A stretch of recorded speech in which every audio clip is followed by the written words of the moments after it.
Young people who identify as transgender are more likely to suffer from depression, anxiety and substance abuse. This is according to the South African Society of Psychiatrists.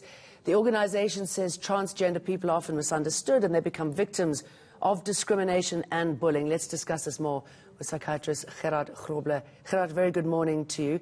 Tell us more about what's going on here. What's the problem?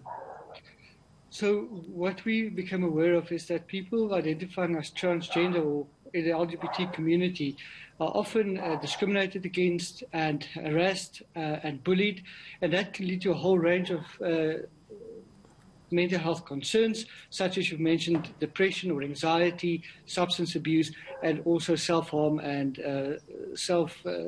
suicide. I mean, I was reading that half of them consider suicide at some stage or another. I mean, that's an overwhelming figure.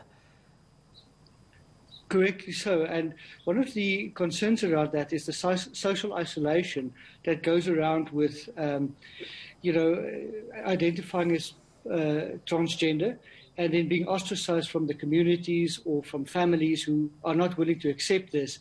And that leads to a whole range of mental health concerns. Okay, so what needs to be done? How do we change this statistic? Well, we would like to see from the Society of Psychiatrists side that we have a more inclusive and a diverse community where there is place for people who identify as transgender to live their lives without being subjected to harassment or bullying or indeed ostracization. All right, and I guess this starts not only in families but at schools as well, and should definitely start at schools. Correct, yes. All right, and how do you get that conversation happening?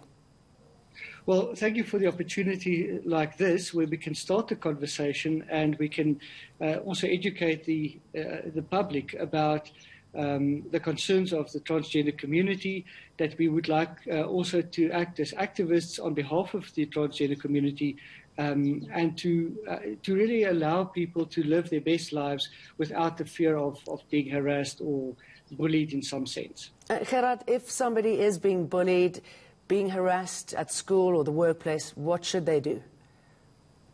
Well, we would like them to first start with their support system, their families, the people who care about them, to speak to them.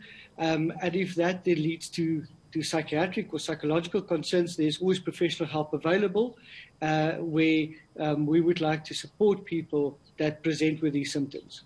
Gerhard Grobler, very good to talk to you. Sound advice, thank you. Important topic.